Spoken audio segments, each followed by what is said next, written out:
इन्होंने सारी जिंदगी नवाज, जरदारी, इस्टेब्लिशमेंट, मैं सामने खड़ा होकर कहता हूँ ये सब लोग करते हैं। फरहत अब्बास बमुकाबला अल्हम्दुलिल्लाह हमारे इलाके में तो अवाम ने अपना जो भरपूर फैसला दिया है, इसमें तो ये एजेंसियां भी अपना मतलब के फैसला बदलने में नाकाम रही है। कोई भी तरमीम आती है वो अवाम के लिए आती है, अगर तो अवाम के लिए ठीक है, अगर तो अवाम के लोग कहते हैं कि हम बहुत ही अच्छी, ये तो तरमीमें बनाते हैं अपनी करप्शन को बचाने के लिए। मेरे घर है तलवार भई है, भुट्टो जिंदाबाद, कितने भुट्टो मारोगे घर से भुट्टो निकलेगा। मैं एस्टेब्लिशमेंट से सवाल करता हूँ, ये जो आपने 26वीं आईनी तरमीम, 18वीं आईनी तरमीम, आप जो भी आइंदा लाई, आप तो अपने आप को प्रोटेक्ट कर रहे हैं। आप बेशक मुझे अंदर कर दें, कोई मसला नहीं है, मरना तो एक दिन है ही, लेकिन मिनिमम खुदारा कम से कम इतना सोचे, आप मुसलमान हैं, आपने एक दिन अल्लाह को जान देनी है, तो खुदारा अभी भी ये वक्त है। क्या नाम है सर आपका? जी मोहम्मद नमीर गोंदल। नमीर गोंदल साहब। नमीर जी, नमीर गोंदल साहब। अच्छा, नमीर गोंदल साहब कहाँ से ताल्लुक है अपना? जी लाहौर से ताल्लुक है। बिल्कुल लाहौर के कौन से इलाके से? कैंटोनमेंट से, कैंट एरिया से। अच्छा, आपको कैंट एरिया से ताल्लुक है। अच्छा, मुझे बताएं, पाकिस्तान का 78वां सालगिरह आ चुका है तकरीबन, और 14 अगस्त को पाकिस्तान 78वीं अपनी आज़ादी मनाएगा। आज़ादी के हवाले से क्या सोचते हैं, क्या कॉन्सेप्ट है जी? आपका? बिल्कुल दर हकीकत यूनाइटेड नेशंस के मुताबिक पाकिस्तान 14 अगस्त सन 1947 को जैसे कि दुनिया के नक्शे पे उभरा, दुनिया की नजर में हम आजाद हैं, लेकिन अंदर की बात यह है कि हम आजाद नहीं हैं। हमें 14 सालों में आजादी, अवाम को जो हक राय की आजादी नहीं दी गई, क्योंकि अवाम की हुकूमत ही नहीं है। पोलिंग होती है तो सिर्फ और सिर्फ महज ये एक दिखावा है, पोलिंग महज दिखावा है। इसके अलावा अवाम का कोई मैंडेट नहीं है, कोई अवाम को उनके हुकूक नहीं दिए जाते। जो हुकूमत के करीबी बंदे हैं उनको नवाजा जाता है और अवामुन्नास को हमेशा महरूम रखा गया। नहीं, हुकूमत के नुमाइंदे कौन है, हुकूमत के करीबी लोग कौन है? आप ये देखें ना, 2018 में भी तो इलेक्शन हुए थे ना, 2024 के इलेक्शन भी हुए, तो इन दोनों में दोनों इलेक्शन खराब थे आपके नजर? 2018 में और 2024 के इलेक्शन में फर्क जमीन आसमान का है। क्या फर्क? उस वक्त बज़ाहिर अवाम का मैंडेट जो था वो बरकरार था, लेकिन तब भी मुदाखलत फॉर्म 47 वाली मुतअद्दिद हल्कों में की गई थी। लेकिन इस साल तो सारा फैसला ही अवाम का बदल दिया गया है। कितना बदल दिया गया? कौन कौन से हल्के हैं जो आपको लगते हैं बदल दिए गए? अब कोई एक एक हल्के को हम कोई अपना मतलब जेर नजर तो नहीं रखते, लेकिन ये सारी दुनिया जानती है, आपके चैनल के तवस्सुल से ये बात सारी दुनिया में जा रही है कि ये फॉर्म 45 को तब्दील करके ये हुकूमत जो कायम है ये फॉर्म 47 में है, जबकि अवाम की हाकमियत जब तक कायम नहीं होगी तब तक हम नहीं मानते कि हमारा मुल्क वैसे तो दुनिया की नजर में तो आज़ाद है।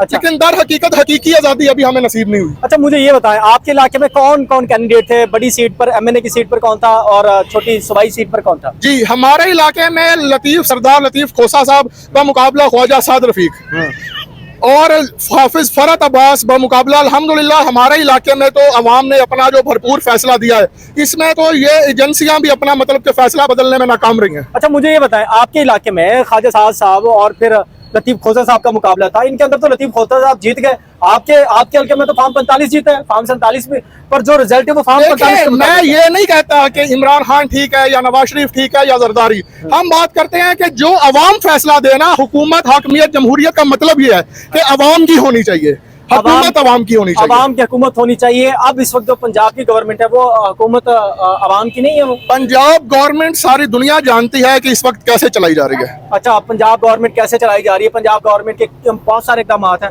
उनसे खुश हैं ना खुश हैं आप?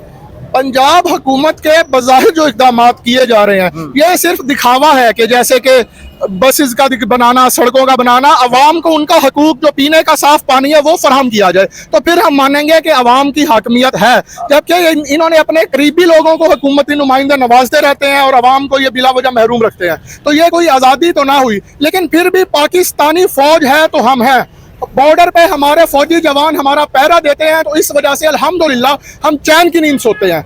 अच्छा, पाकिस्तान के इस वक्त जो भी निज़ाम चल रहा है, जैसा भी चल रहा है, 2028 तक चलेगा या 2029 तक चलेगा, आपको क्या लगता है ये जो 26वीं तरमीम लाई गई, ये सही था? ये काम सही किया गया 26वीं तरमीम लाकर? 27वीं तरमीम भी आ रही है। आई डोंट आस्किंग अबाउट 26वीं या 27वीं तरमीम के बारे में मैं कुछ कह नहीं सकता, पर जब तक अवाम अपने हक को नहीं पहचानेगी, अपने हक के इरादियत, हक के खुददारी को नहीं पहचानेगी, तब तक हमारे मुल्क में इसी तरह से ये तमाशा लगा रहेगा जो 70 सालों से लगा है। ठीक है, 5 अगस्त का एहतजाज हुआ, आप उस एहतजाज के बारे में क्या कहेंगे? और खान साहब ने वही 14 अगस्त को दोबारा कॉल दे दी है, उसके बारे में आप क्या? भाई मैं आपको पहले भी कह चुका हूँ कि इमरान खान से या तहरीक इंसाफ से किसी पार्टी की मैं कोई नुमाइंदगी की मैं बात नहीं कर रहा। आपका सवाल है 14 अगस्त और पाकिस्तानी अवाम की आजादी के हवाले से। उस बारे में मेरा सवाल, मैं आपको सवाल रिपीट कर देता हूँ। आपने कहा ना यहाँ पर पाकिस्तान में आज़ादी इज़हार राय नहीं है, आर्टिकल 19 के ऊपर कोई अमल दरामद नहीं होता, यहाँ पर लोगों को बोलने की आज़ादी नहीं है, ऐसा कुछ ये आपकी राय है ना इस हवाले से? आप मुझे बताएं, जो लोग एहतियाज के लिए निकलते हैं जमहूरी मुल्कों के अंदर, जो एहतियाज उसकी आज़ादी होती है, एहतियाज लोगों का हक है, आईनी हक है, इसके ऊपर 5 अगस्त में पीटीआई निकल आई। चल आप उसमें पीटीआई को आप छोड़ दें, पीटीआई के साथ आपका इख्तलाफ है या आप उनकी बात करते हैं वो छोड़ दें, लेकिन 5 अगस्त को वो निकले, उनका एहतियाज करना चाहिए था, उनका एहतियाज जो हुआ वो ठीक हुआ। जी, मैं पहले भी कह चुका हूं कि आपका सवाल है आजादी के हवाले से, तो पीटीआई से इख्तलाफ ये अभी कोई सियासी मुहिम नहीं यहाँ पर हो रही। तो मैं इतना ही बस कहना चाहूंगा कि अल्लाह ताला बस हमारी पाकिस्तानी जो 22 करोड़ अवाम है, 22-25 करोड़ को इतनी गैरत, शऊर, हिदायत और हमियत दे दे कि अपने हक आज़ादी और हक खुददारी को पहचाने, तो तब मानेंगे कि हमने हकीकी आज़ादी पाई है और एक मदीना की फलाही हमने इस्लामी रियासत बनाई है। क्योंकि पाकिस्तान वो वाहिद मुल्क है कि जो कलमे के नाम पे बना है, वरना बाकी ममालिक की आज़ादी की वजह या तो उनका हक या फिर उसके अलावा बाकी लसानियत या कौमियत है। पाकिस्तान की बुनियाद असास दीन इस्लाम है, तब हम मानेंगे कि हमने एक इस्लामी फलाही रियासत बनाई है। क्या हाल चाल है? ठीक ठाक है? अल्हम्दुलिल्लाह, अल्लाह को बड़ा है। क्या नाम है सर आपका? मेरा नाम जी हाजी फयाज है। इधर आ जाएं थोड़ा सा ना, क्योंकि फ्रेम ठीक होगा, आप नजर ठीक आएंगे, आपकी गुफ्तगू बाजे हो जाएगी तो फिर मजा आएगा बात करने का।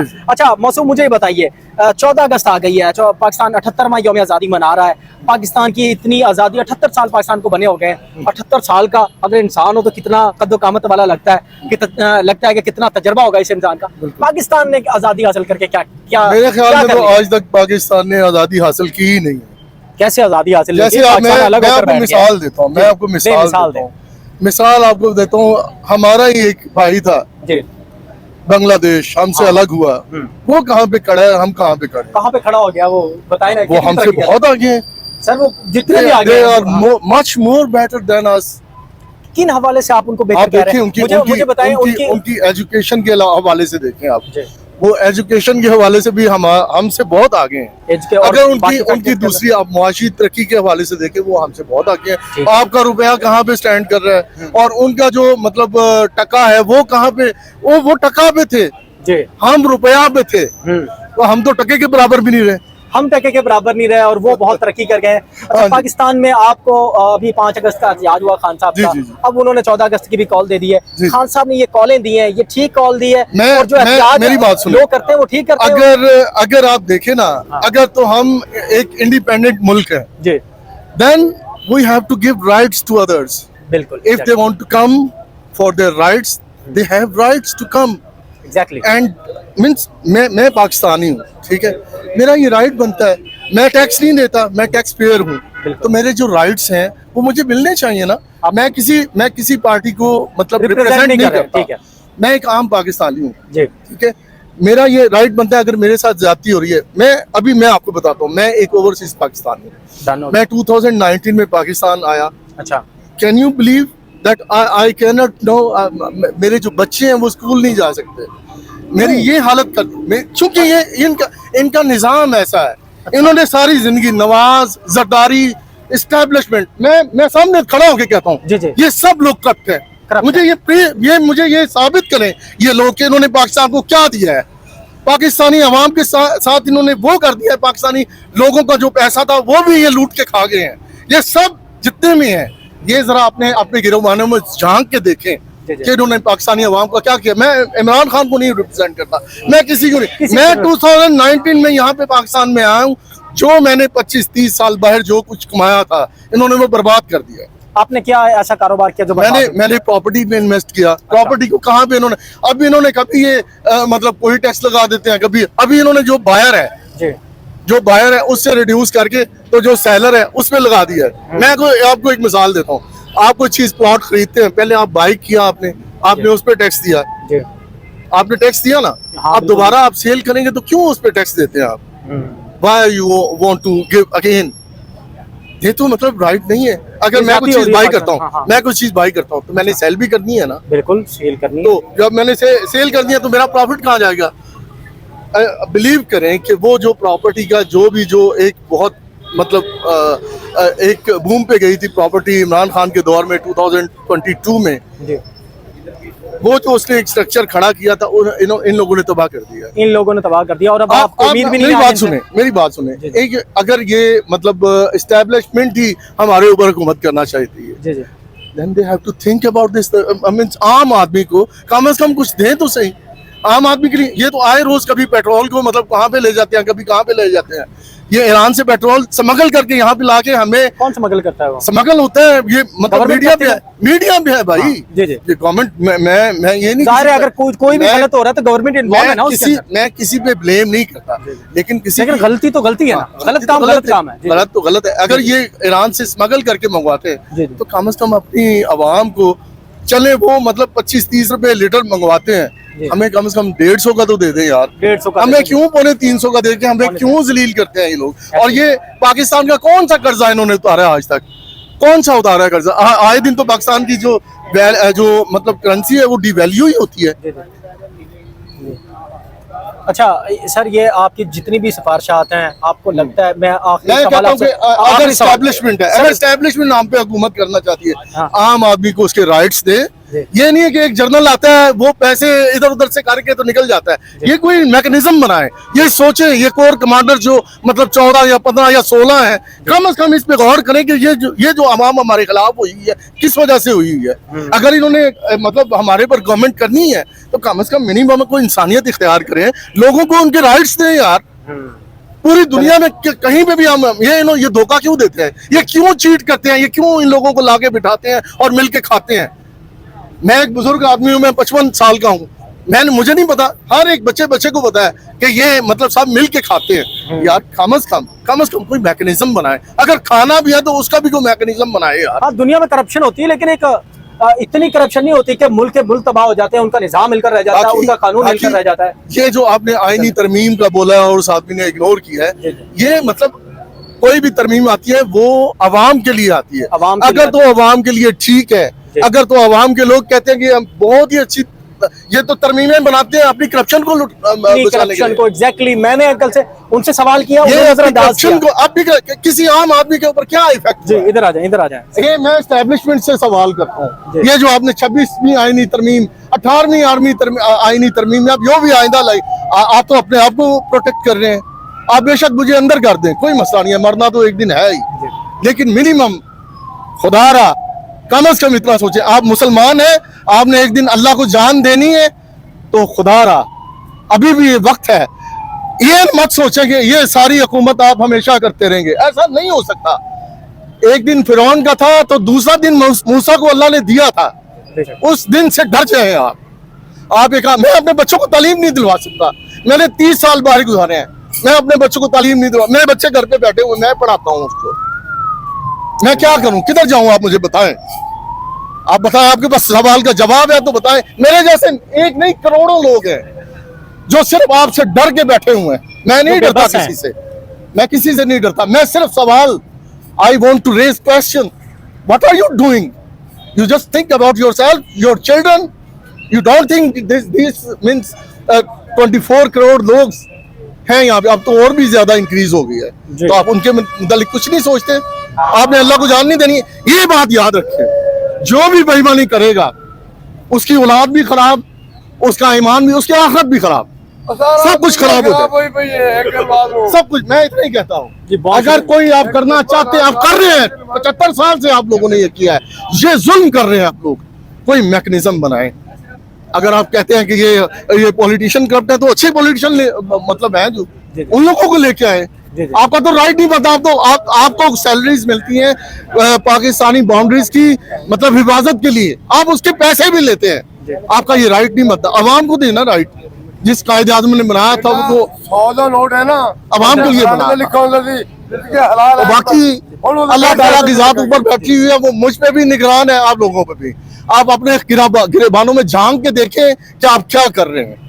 बहुत शुक्रिया सर, जज़ाकल्लाह जज़ाकल्लाह। अस्सलाम वालेकुम अंकल जी। वालेकुम सलाम। इधर हो, इधर हो, थोड़ा फ्रेम सीधे बात है कि मैं भुट्टो तो दौड़ नू जानना। अच्छा। 4 घंटे भुट्टो की तकरीर सुनी है, उन्हें एक अल्फाज नहीं लिखा पड़ा। एक बंदे ने कहा लितर भाई आप जूता में गए, अच्छा, दूसरा बंदे ने कहा आप शराबी कबाबी है, उन्हें 50,000 मंजमा खड़ा है, कोई आदमी उंगल उठा के करे मैं किसी से खून पिए। अच्छा, पहली बात है ਕਦੋਂ ਸਿਵਲ ਕਪੜੇ ਦੀ ਪੁਲਿਸ ਖੜੀ ਸੀ, ਇੱਕ ਨੂੰ ਉਹਨੇ ਪਕੜ ਲਿਆ, ਇੱਕ ਨੂੰ ਉਹਨੇ ਰੈਸਟ ਹਾਊਸ ਲੈ ਕੇ ਸੀ। ਉਹਨੇ ਕਿਹਾ ਇਹਨੇ ਲਿੱਤਰ ਖਾਇਆ, ਇਹਨੇ ਬੁੱਝਾ ਖਾਇਆ। ਉਹਨੇ ਕਿਹਾ ਸੀ ਨਹੀਂ, ਇਹਨੂੰ ਆਵਾਮ ਤੇ ਲਾ ਜਾਓ, ਇਹਨਾਂ ਨੂੰ ਆਓ, ਅੱਛੇ ਕੱਪੜੇ ਨਵੇਂ ਪਵਾਓ ਤੇ ਖਾਣਾ ਖਵਾਓ ਸਾਡੇ ਵਾਲਾ ਅਮੀਰੀ, फिर मेरे पास लेके आना।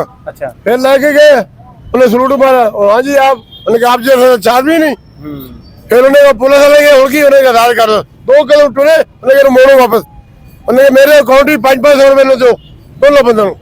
ये भुट्टो साहब ने कहा, ये भुट्टो साहब ने खुद से आज उदो मेरी दाढ़ी लांदी पई थी। अच्छा अच्छा, 4 घंटे बावन नगर ਦੇ ਵਿੱਚ ਪਾਰੇ ਕੀ ਬਿਆਨ ਉਹਨੇ ਕੀਤਾ, ਜ਼ਿਲ੍ਹਾ ਬਾਵਨ ਨਗਰ ਚ, जिला भावलनगर से।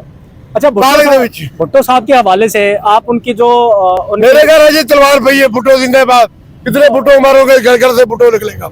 अच्छा अच्छा, मुझे ये बताएं, भुट्टो साहब के आप मुझे लगता है जियाले हैं, उसके बाद आप पीपल्स पार्टी के भी जियाले हैं, आप जो पीपल्स जरदारी साहब है। ਉਹਨੇ ਮੈਂ ਇੰਨਾ ਜਾਲੀ ਆ, ਉਹਨੇ ਆਪਣੀ ਇੱਕ ਬੰਦੇ ਨੇ ਕਿਹਾ ਬੀਬੀ ਨੂੰ ਮੈਂ ਤੇਰੇ ਨਾਲ ਸ਼ਾਦੀ ਕਰਨਾ, ਉਹਨੇ ਮੈਂ ਸ਼ਾਦੀ ਕਰਨਾ ਪਰ ਆਦਾ ਸੁਨਨਤ ਮਨਾ ਦੇ, ਉਹਨੇ ਛੋਟੀ ਕਰਾ ਦੇ, ਤੀਜੀ ਦਾ ਖਤਮ। ਉਹਨੇ ਕਿ ਤੂੰ ਦਾੜੀ ਬਣਾ ਲਈ, ਉਹਨੇ ਕਿਹਾ, ਉਹਨੇ ਤੂੰ गेट आउट हो जा, तो मेरे पीछे तू सुनने को बुला देती, तो तू मेरे रखवाला की करेगा। सही हो गया। अच्छा, ਉਹਨੇ ਕਿ ਮੇਰੇ ਪਿੱਛੇ ਲਾ ਦੇ, ਤੂੰ ਹਜ਼ੂਰ ਦੀ ਸੁਨਨਤ ਬੁਲਾ ਦੇਤੀ ਤੇ ਮੇਰੀ ਤੂੰ ਖਿਦਮਤ ਕੀ ਕਰੇਗਾ, गेट आउट। मैं उदों की गल कर रहा, कदों मेरी काली दाढ़ी थी, दाढ़ी निकल रही थी, काली दाढ़ी। अच्छा, उदों शादी हुई हुई थी। अच्छा, तो कदों दाढ़ी निकल रही, उदों भुट्टो की तकरीर सुनी थी 4 घंटे, भाई भुट्टो 4 घंटे बाबा नगर छड़ा पारे के सतलुज पारे बाजार दे विच। अच्छा अंकल जी, मुझे ये बताएं, भुट्टो साहब को फांसी भी हो गई, भुट्टो मैं साहब दस जी एक मिनट, फांसी की भी हुई है। अच्छा, उनके सिरांती अड्डे ने बल्ब ला के ਉਹਨੂੰ ਮਾਰਿਆ ਗਿਆ। अच्छा, ਤੇ ਫਿਰ ਉਹਨੂੰ ਕਹਿੰਦੇ ਫਾਂਸੀ ਦੇ, ਉਹਨੇ ਕਿ ਇੱਕ ਸਾਹਿਬ ਹੋਵੇ ਮੈਂ ਫਾਂਸੀ ਦੇਵਾਂ, ਮੈਂ ਸਾਈ ਜ਼ਰੂਰ ਹਾਂ, ਮੈਨੂੰ ਮੁਅੱਤਲ ਕਰ ਦਿਓ, ਮੁਰਦਾ ਨੂੰ ਮੈਂ ਫਾਂਸੀ ਨਹੀਂ ਦੇਣਾ। ਉਹਨੂੰ ਫਿਰ ਨਜ਼ਰਬੰਦ ਕੀਤਾ ਗਿਆ। अच्छा, ਉਹ ਜਿਹੜਾ ਜਿਹਨੇ ਫਾਂਸੀ ਦਿੱਤੀ ਗਈ ਸੀ, ਫਾਂਸੀ ਦਿੱਤੀ ਨਹੀਂ, अच्छा, ਉਹਨੂੰ ਸਲਾਵਾ ਦੇ ਕੇ ਬੁੱਢੇ ਨੂੰ ਮਾਰ ਦਿੱਤਾ। अच्छा, ਤੇ ਉਹਨੂੰ ਕਿਹਾ ਇਹਨੂੰ ਫਾਂਸੀ ਦੇ, ਉਹਨੇ ਕਿਹਾ ਮੁਰਦੇ ਨੂੰ ਫਾਂਸੀ ਨਹੀਂ ਦਿੰਦਾ, ਇੱਕ ਸਾਥ ਹੀ ਹੁੰਦਾ ਮੈਂ ਫਾਂਸੀ ਦੇ ਦਿੰਦਾ। अल्लाह रहम करे। मैं मुअत्तल हो गया था। हाँ, कैद कर लिया था। हाँ, लेकिन फांसी मुर्दे को फांसी नहीं देंगे। अच्छा, ये जियाले हैं जुल्फकार अली भुट्टो साहब के, और मेरे पास तलवार पड़ी है ये, और तलवार ही पड़ी है मौसम के भुट्टो पास। जिंदाबाद। कितने भुट्टो मारे को घर घर से भुट्टो निकले। और अभी अगर भुट्टो के बारे में ये कह सकते हो, अभी घर घर से भुट्टो निकलेंगे? मैं कह दे रहा हूँ, और मैं कैसे कहूँ, नहीं, उस वक्त तो आप कहते रहे, अब अभी में आवाज चल रही है। अगर वो भुट्टो निकला है, वो तो जरदारी के पास चले जाएंगे सारे। गिरफ्तारी तो उन्होंने अपनी बीवी को खत्म करा दिया है, अच्छा, उन्हें अपने बच्चे खत्म करा दिए, तेरा मेरा हो कि तू। अच्छा, एक और सवाल अंकल जी, मैंने ये दसो, जुल्फकार अली भुट्टो का ਜਿਹੜਾ ਪੋਤਰਾ ਹੈ, ਉਹ ਇਸ ਟਾਈਮ ਆ ਰਿਹਾ, ਉਹਨੇ ਪਾਰਟੀ ਬਣਾ ਲਈ ਜਿੰਦੇ ਨਾਲ ਉਹਦੇ ਨਾਲ ਮੇਰੇ ਨਾਲ ਨਹੀਂ, ਉਹਦੇ ਨਾਲ ਮੈਂ ਵੇਖਿਆ ਹੀ ਨਹੀਂ, ਮੈਨੂੰ ਨਹੀਂ ਐ ਗਲਤ ਗੱਲ ਨਹੀਂ ਕਰਨੀ। ਅੱਛਾ, ਉਹਨੂੰ ਉਹ ਕਰਨੀ ਗਲੀ ਅੱਖਾਂ ਨਾਲ ਵੇਖੀਏ, ਕੰਨਾਂ ਨਾਲ ਸੁਣੀਏ। अच्छा अच्छा, ਦੂਜੀ ਗੱਲ ਮੈਂ ਨਹੀਂ ਕਰਨੀ, चलो, ਵਾਲੀ ਨਹੀਂ ਆਦਾ, वाली ਅੱਲਾਹ ਦੇ ਅੱਲਾਹ ਦੇ ਰਸੂਲ ਦੀ ਗੱਲ करनी। बहुत शुक्रिया अंकल जी। और मेरी उम्र थोड़ी नहीं है, सन 71 जंग दू 3 साल पहले मेरी शादी हुई थी। क्या बात है, क्या बात है, मतलब आप अच्छे खासे एज वाले बंदे, 60-70 साल आपकी एज हो गई है। सन 71 साल तू 3 साल पहले मेरी शादी हुई थी। अगर हिसाब ला मैं सन नहीं पा, मैं अंगूठे लाना पड़ता। तो मतलब 75 साल है, 75 साल के राउंड यार सन 71 साल 3 साल पहले देख ले, उਦੋਂ शादी हुई थी, हाँ। मैं बच्चा नहीं थी। अच्छा, 60-65 साल उम्र है। चले, बहुत शुक्रिया अंकल जी।